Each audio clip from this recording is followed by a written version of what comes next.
Hola, estoy continuando con el curso de Postgres. En esta ocasión les traigo el video acerca del uso de la aplicación pgadmin que me va a permitir utilizar el servidor Postgres desde una interfaz gráfica. Vamos a comenzar. Bueno, de entrada vamos a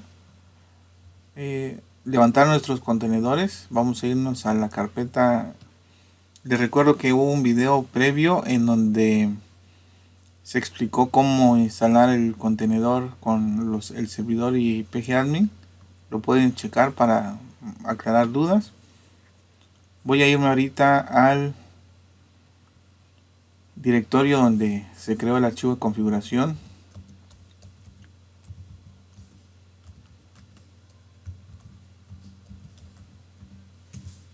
Y desde ahí lo que voy a hacer es levantar los contenedores con el comando docker compose.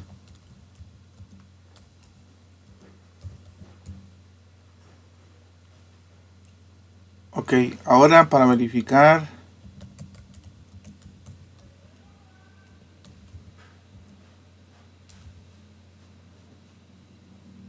que los servicios estén corriendo o los contenedores estén corriendo, escribimos el comando docker compose ps y de esa forma verificamos que sí está funcionando el levantamiento de los contenedores.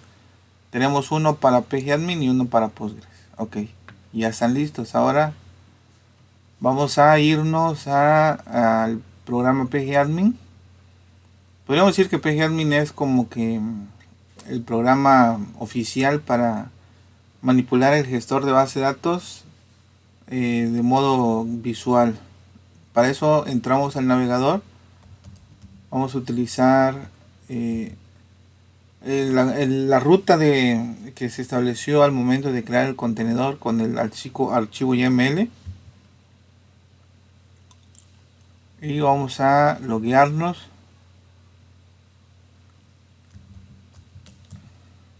Acuérdense que estos datos están establecidos a la hora de que se creó el archivo YML, repito, y ahí pueden ustedes recordar, por si no se acuerdan qué datos pusieron, ahí pueden revisar la información. Ok, entonces ahí está, ya tenemos nuestro servidor conectado, la interfaz ya está conectada con el servidor. Ahora vamos a ir a donde dice database y vamos a darle create, vamos a darle base de datos, vamos a poner ahí el nombre de la base de datos. Aquí acuérdense que al momento de crear una base de datos se tiene que especificar su nombre. Ahí determinamos quién es el propietario de la base de datos. Otro dato importante es el tipo de codificación que se va a utilizar, que básicamente aquí en esta región en donde estoy se utiliza el UTF-8. Ok, ya con los datos agregados damos save. Ok, ahí está, ya nos creó la base de datos. En este caso, cuando se creó el contenedor, se creó una por default. Ahora ya tengo dos.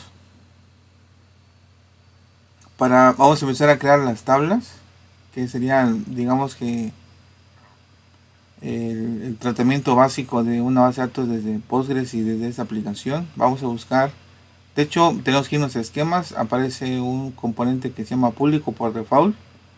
Vamos a ir donde dice tables y vamos a empezar a crear nuestras tablas. Ahorita recuerden que es como algunos conceptos importantes para la hora de crear tablas, pero principalmente el objetivo de este video es explicarles cómo utilizar esa interfaz gráfica que sería pgadmin. Entonces ahí vamos. Voy a crear tres tablas para ejemplificar varios conceptos de base de datos aprovechando este video. Bueno, la primera tabla va a ser carreras. Aquí ya se está especificando. Vamos a irnos a la tabla columnas. Vamos a, bueno, aquí este elemento que nos aparece en la parte inicial sobre las columnas tiene relación con un una característica que tiene Postgres que se dice que es orientado a objetos, tratando de emular lo que se hace en programación orientada a objetos. Aquí también se puede aplicar principalmente el fundamento de herencia, es decir, puedo crear una tabla padre y hacer que se herede en una tabla diferente, una tabla hija, los rasgos de la tabla padre, pero ahorita no, ahorita es lo básico básicamente. Entonces empiezo a crear las columnas.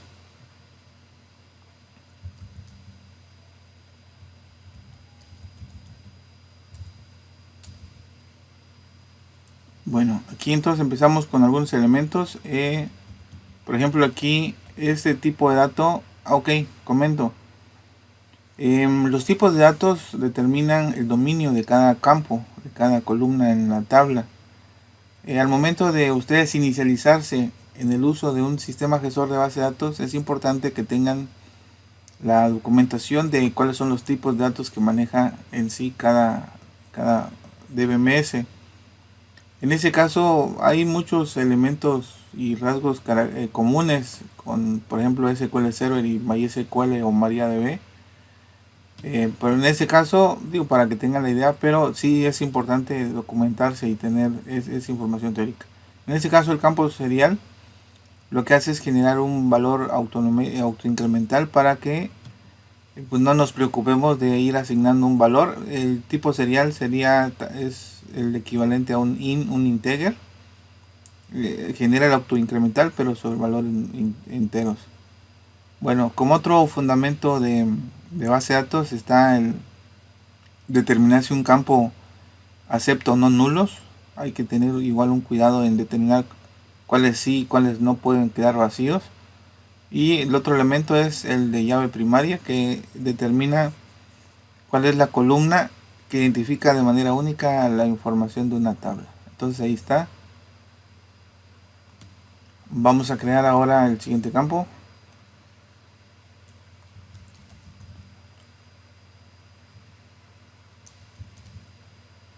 Ok, en este caso se está creando un campo tipo varchar. Básicamente el varchar se hace referencia a que es un campo que acepta datos, se pone un límite, pero dependiendo la cantidad de caracteres que utilice, pues son los que va a ocupar, digamos que en memoria. Igual aquí determinamos que no tiene que estar vacío. Ok, entonces aquí tenemos la primera tabla. Básicamente aquí vimos varios conceptos. Le damos Save. Y aquí ya tenemos creada la primera tabla.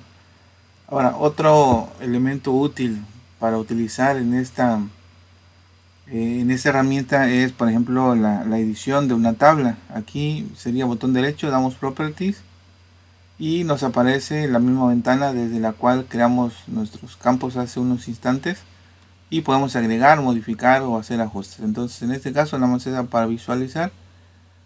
Ahí lo dejo. Ahora vamos a ir con otra y vamos a seguir viendo más elementos a considerar ahora a la hora de utilizar esta herramienta. Vamos a crear otra tabla, igual botón derecho, Create Table.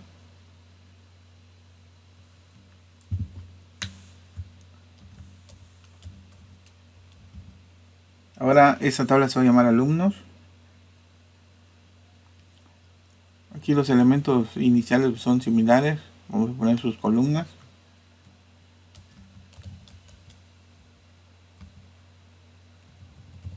Perdón, corrijo.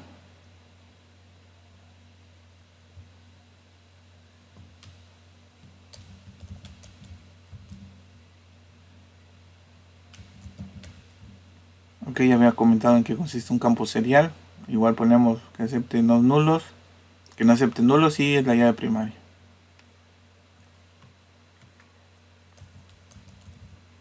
Ok, en el caso de este campo, de manera de ejemplo, no voy a ponerlo como nombre, pero hay ciertos fundamentos teóricos que aconsejan que no debería yo utilizar campos compuestos, es decir, el nombre tendría yo que separarlo, pero ahorita solamente es demostrar el uso de la herramienta y voy a omitirlo para no tardar más de lo requerido.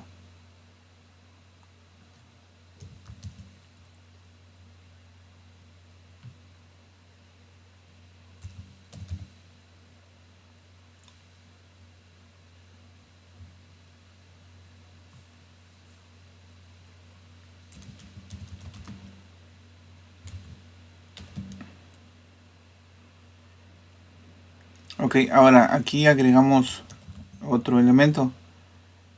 Por ejemplo, aquí en este caso se agregó el campo carrera ID, que si fueron observadores en la tabla carreras existía ese mismo campo que fue llave primaria. Aquí igual, para poder establecer un vínculo con la tabla que ya existe, tengo que cuidar que el campo tenga las mismas características que la tabla con el campo con el que se asocia. En el caso de la tabla carreras era tipo, decía serial, el equivalente sería un integer. Ok, y estamos poniendo porque ese campo en su caso sería llave foránea que se va a vincular y va a permitirnos compartir datos con la tabla carreras.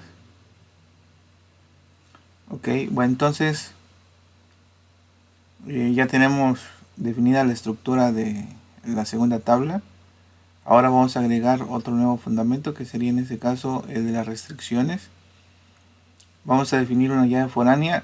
Rápidamente les comento que una llave foránea es una llave primaria que se presta de otra tabla en la que es llave primaria. Perdón, espero no haberme confundido. La foránea es un campo que en otra tabla es llave primaria, es correcto, y permite vincular la información de tal forma que evitemos que haya datos inconsistentes. Va a permitir que se relacionen ambos conjuntos de una manera segura.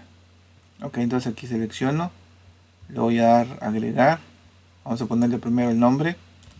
Aquí el nombre es representativo. A la hora de poder verificar la estructura nos va a aparecer el nombre que nos va a permitir identificar que pues estamos haciendo una llave foránea, no importa la forma en la que lo escribamos, pero podrían utilizar una nomenclatura para que sea más fácil de la lectura si alguien más lo logra ver. Entonces aquí voy a poner carreras alumnos. Ok, otro elemento que vamos a cuidar a la hora de definir la llave foránea es las columnas. ¿Qué columnas se relacionan? En ese caso nos dice columna local. Voy a determinar en mi tabla alumnos cuál es el campo que se va a asociar con la otra tabla. En este caso, el campo que se relaciona con la tabla carreras es carrera ID. La tabla con la que me voy a vincular es carreras. Y el campo que tiene la tabla carreras es pues, similar, es carrera ID. Entonces el campo de mi tabla es este. Y el campo vinculado es este de aquí. Entonces así se cuida que los datos coincidan para poder relacionar la tabla carreras con la tabla alumno. Por último, vamos a ver las acciones. Esas acciones son reglas o restricciones también que determinan cómo va a funcionar el vínculo entre las dos tablas. En ese caso, las operaciones que se observan son al modificar o al borrar. Entonces aquí lo que está diciendo es que no haga nada. Igual podrían determinar hacer alguna otra de esas acciones que están aquí. Va a depender de lo que requieran y qué tan estrictos o qué tan permisivos quieren ser con los datos que coinciden en ambas tablas. Si ustedes quieren cuidar, por ejemplo, evitar borrar datos, pues preferentemente manejen el no action para que si hay algún dato que se está viendo afectado, pues no haga nada, solamente haga la notificación. Ok, ahí está. Ahora para terminar vamos a presionar el botón Add para dar de alta esta llave foránea dentro de la tabla y proceder a hacer el guardado de los datos. Ok, entonces ya creamos la segunda tabla. Ahora vamos a crear la última para checar unos elementos extras.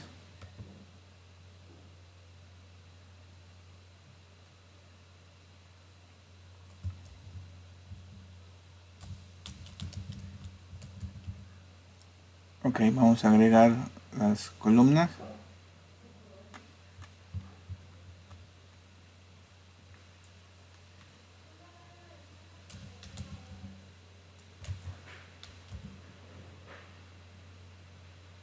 Ok, ya habíamos dicho en qué consistía el tipo serial.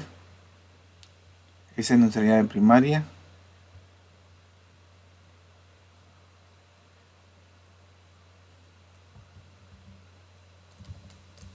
Aquí estamos estableciendo el campo que nos va a permitir relacionarnos ahora, en este caso, con la tabla alumnos.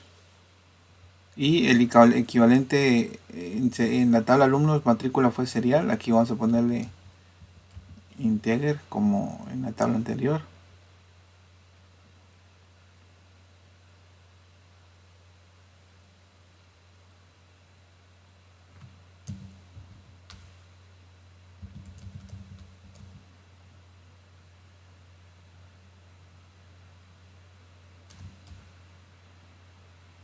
Ok, en este momento estoy agregando igual otro tipo de dato diferente que es numeric. El numeric es tipo numérico, va a tener una cierta precisión, maneja decimal, punto decimal. Y aquí en la parte de esta columna podríamos especificar si vamos a permitir, bueno, vamos a establecer cuántos dígitos queremos y la precisión es decir cuántos decimales. Ahorita vamos a dejarlo así.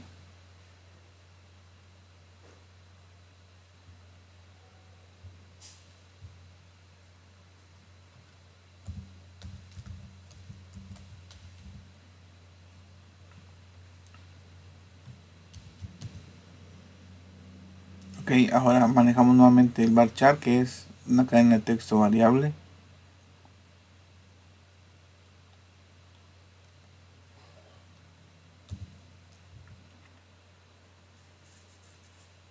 Bueno, aquí vamos a agregar un nuevo elemento, que aquí sería, por ejemplo, el valor por default.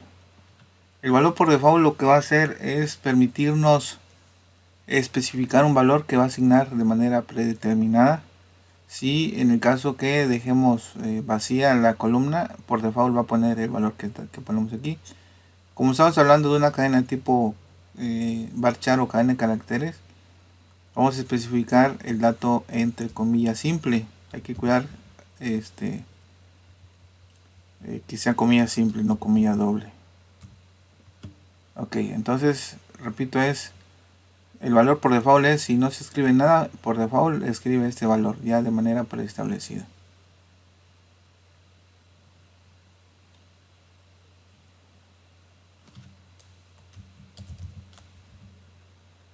Ok, en ese caso voy a agregar otro campo que sería materia ID, que podríamos decir que significaría un vínculo con una tabla que tendría que existir, que sería para la tabla materia, pero en este caso solamente se hace el campo, pero no hay relación porque no está la tabla. Entonces queda nada más el campo, pero quedaría pendiente la otra tabla que no se va a ver en ese video.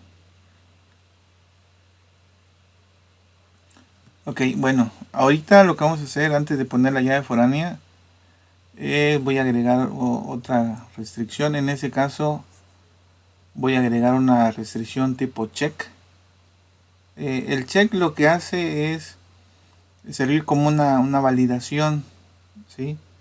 Lo que hace es, yo puedo establecer una regla de validación y decirle al sistema gestor cuál es la restricción o lo que va a estar validando a la hora de que la información se introduzca.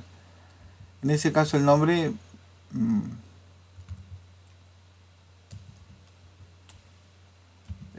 no afectaría, pero que tiene que ser algo representativo.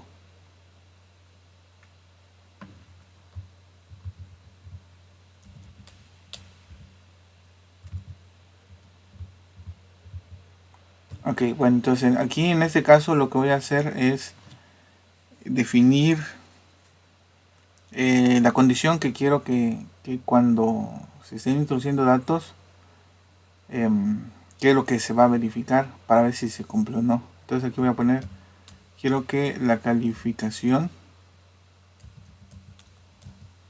sea mayor o igual a 0 y calificación sea menor o igual a 10. Entonces estamos especificando que solamente debe permitir valores entre 0 y 10. y eso es lo que implicaría que pues va a estar validando el campo calificación. Ok, bueno, entonces ahora sí procedo a definir la llave foránea. Esta ya la hemos visto. En este caso, esta tabla de calificaciones se va a vincular con la tabla alumnos. Entonces vamos a ponerle un nombre.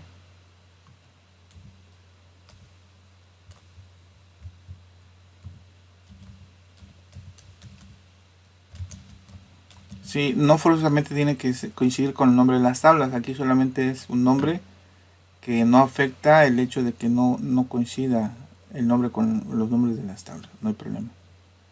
Ok, entonces vamos a poner las columnas. Repito, aquí vamos a establecer cuál es el campo que está en mi tabla que sirve como vínculo con otra tabla. En este caso sería, pues vamos a relacionar con alumnos. Entonces con alumno pues sería la matrícula. Especifico que me relaciono con la tabla alumnos. Y en la tabla alumnos, ¿cuál es el campo con el que se vincula? Pues es igual, es el mismo, es matrícula. En las reacciones lo dejo igual, no hay problema, no afecta. Es restrictivo, pero no hay problema. Ok, vamos a agregar la llave foránea a la estructura de la tabla. Y vamos a darle guardar. A ver si hay algún errorcillo por ahí, vamos a solucionarlo enseguida.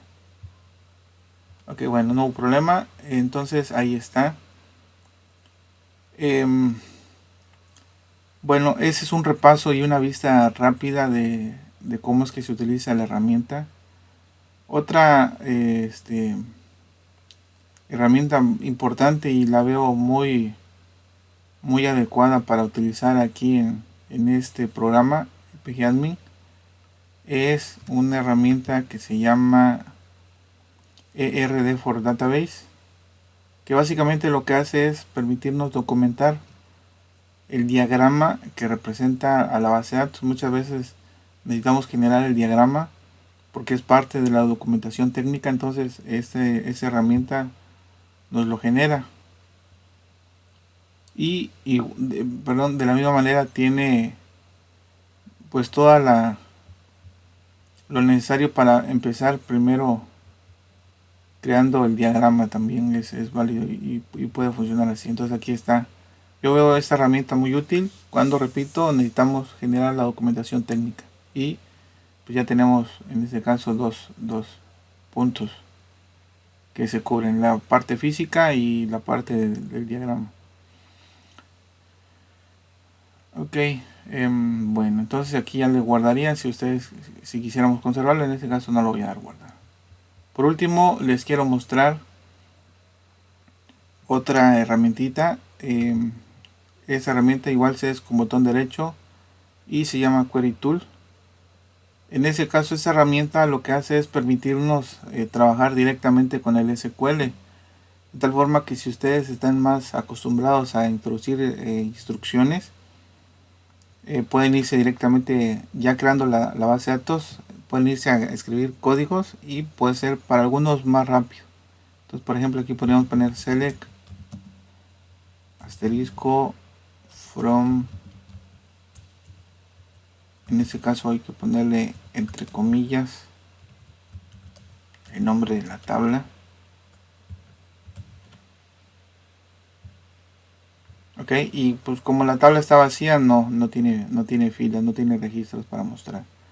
Entonces les digo, pueden empezar a trabajar así, todos los comandos de SQL que requieran, tanto de DML como de DDL. Y pues para algunos podría ser relativamente más práctico y más rápido. Ok, igual aquí no le doy guardar.